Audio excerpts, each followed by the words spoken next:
Hi friends, welcome to Fantasy Awash. Today I am going to be giving my book review for A Wizard's Guide to Defensive Baking by T. Kingfisher. Let's jump in.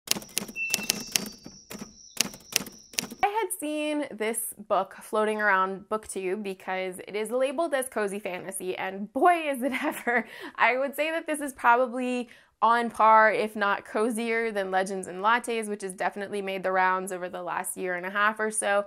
This book, it's interesting because it definitely falls under YA and middle grade at points, but the language that's used in the book, I would say, is more for adults than anything else, which is something that the author makes a notation of saying at the end. T. Kingfisher is a pen name for Ursula Vernon. Ursula Vernon normally writes children's books, and when she came across this story, it became a much darker story, and she realized that she wasn't going to be able to publish it under her name as a beloved children's book author. She was going to have to use a pen name, which is how T. Kingfisher came about, and no one really wanted to publish it for her, so she ended up self-publishing. It seems to somewhat be a bit of a trend in cozy fantasy that we're seeing more self-published books than not, and honestly, I'm here for it. I think it's great. This book definitely has all those cozy and warm vibes. I definitely would recommend reading this in the fall or on a really cool rainy day or in the winter where we're baking a little bit more. All in all, this is a really fun book, and let's start talking about it now. Our protagonist in this story is a young wizard named Mona. She is a baker, and in this world, magic doesn't work in the way that we would think it maybe does in something like Harry Potter. People can use magic in very specific and limited ways in this world. Mona's gift is that she can use her magic with baked goods. She can tell bread to be a better starter for sourdough, or to be stale, or to be softer and spongier. She has gingerbread men that she can bring to life and dance and not quite be sentient, but be enough of their own person. Comes to her bakery one morning, it's 4 a.m., and she discovers that there is a body in the bakery. She is completely floored by this. She doesn't quite understand what happened. As she's 14, she does what any 14-year-old would do other than being paralyzed with fear. She runs and she tells her aunt who owns the bakery. The constables come, they get involved, and Mona is dragged off because she is accused of killing this young girl.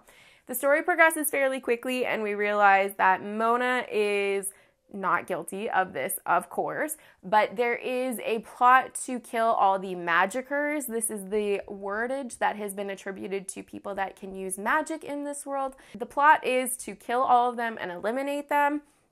So Mona gets dragged into this circus of everything that's happening. It becomes part whodunit, part fantasy, part cozy fantasy. It is a story of not quite growing up, but more understanding your abilities, believing in yourself. It's a story of friendship. It's a story of camaraderie. And there's some magic sprinkled in there along with some vanilla, cinnamon, and ginger. This book is fun. I will say that it is 300 pages, and I found that it probably could have been 200 pages. I thought that the first half of the book was really great. It was really funny. There was a couple of moments where I laughed out loud, but then it felt like it started to drag on a little bit, and I find that this might just be how I react to cozy fantasy. I felt this way a little bit too when I read Legends and Lattes, and that's not to say that I don't enjoy these books, because I definitely do.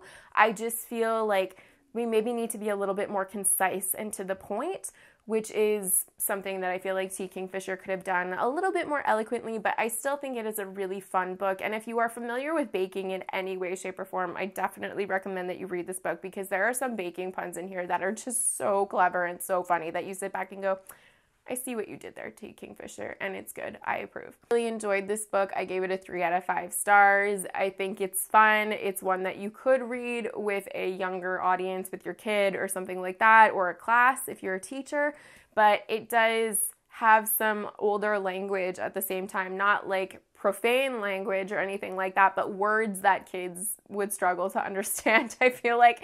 But at the same time, too, the plot, then the story itself is definitely middle grade / YA fantasy. So if that's your thing, highly recommend that you check it out. And if it's not, hey, good on you. If you've read this book and or plan on reading this book, you can let me know in the comments below. Or if you've read anything else by T. Kingfisher, you can let me know. She is becoming more and more prolific with the books that she's putting out under this pen name, so I am curious.